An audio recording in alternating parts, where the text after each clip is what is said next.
très paisible ici en Chine, très ensoleillé. Actuellement, il est 17h passé. J'espère que vous allez bien. Dans cette vidéo, nous allons parler pourquoi beaucoup de jeunes échouent ici en Chine. Vous savez, quand vous êtes nouvellement venu en Chine, c'est très facile de perdre le repère. Car la Chine est un pays de tentation. Franchement, c'est un pays de tentation. Parce que tu te dis quoi? Tu te dis tu as quitté tes parents, tu es venu dans un pays nouveau, qu'il n'y a personne pour te contrôler, il n'y a personne pour te recadrer, il n'y a personne qui va te dire de faire ça, il n'y a personne qui va te dire de faire cela. Donc ça met beaucoup de personnes dans des erreurs qu'ils n'arrivent pas à s'en sortir. Franchement, il y a beaucoup de jeunes Africains, quand ils viennent en Chine, ils se perdent automatiquement. Je vais prendre le cas des étudiants. Vous savez, quand tu es étudiant et que tu viens en Chine, tu vas trouver que tu seras seul dans ta chambre avec peut-être d'autres étrangers, peut-être une personne qui va venir de la Thaïlande, d'autres qui vont venir du Laos, il y a d'autres aussi qui vont venir d'autres pays de l'Afrique. Et si tu parviens à créer une connexion entre ces ressortissants de ces différents pays-là, si tu tombes sur des gens qui n'aiment pas les études, ça sera très facile que ces gens-là t'influencent. Surtout si tu tombes sur des gens qui viennent du Nigeria, du Ghana. Je ne veux pas dire que tous les Nigériens sont des clochards ou des emmerdeurs. Il faut savoir que la majorité de ces gens qui viennent de ces pays-là, le Nigeria et le Ghana, c'est des gens qui n'aiment pas des études, qui sont venus faire autre chose en Chine. Donc si toi tu es un jeune Africain qui vient et que tu commences à faire des connaissances avec ces gens-là, dis-toi qu'ils vont t'entraîner dans des bêtises. De un, c'est des gens qui aiment beaucoup faire la fête. Ils vont t'entraîner à faire des sorties chaque semaine.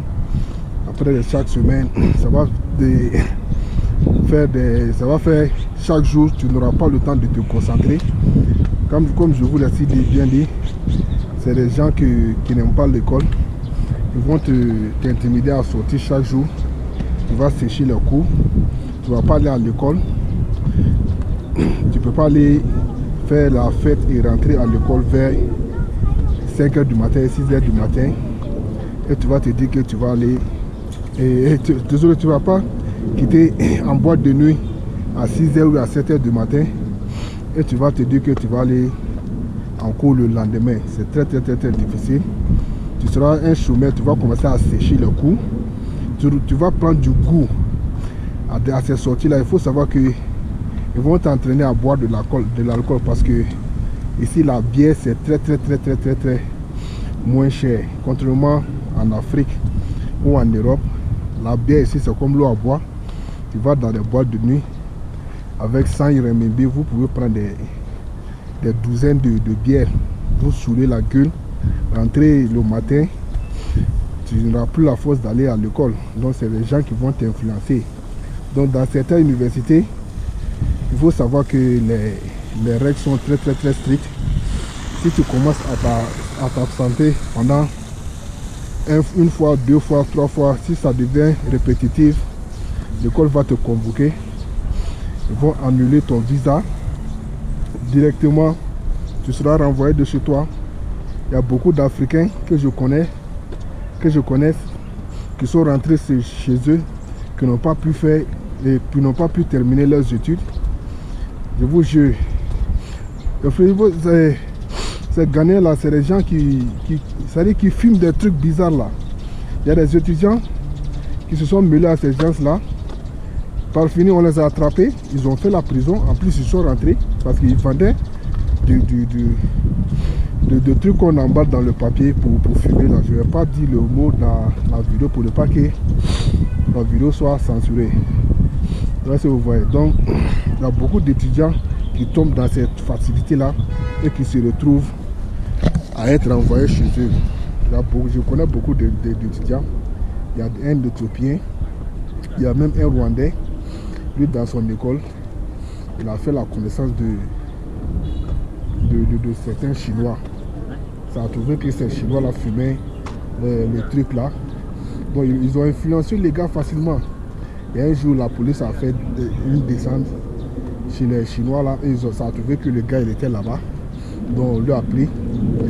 Le gars il a disparu. Nous-mêmes on se demandait où est parti le type. Déjà le type était en prison.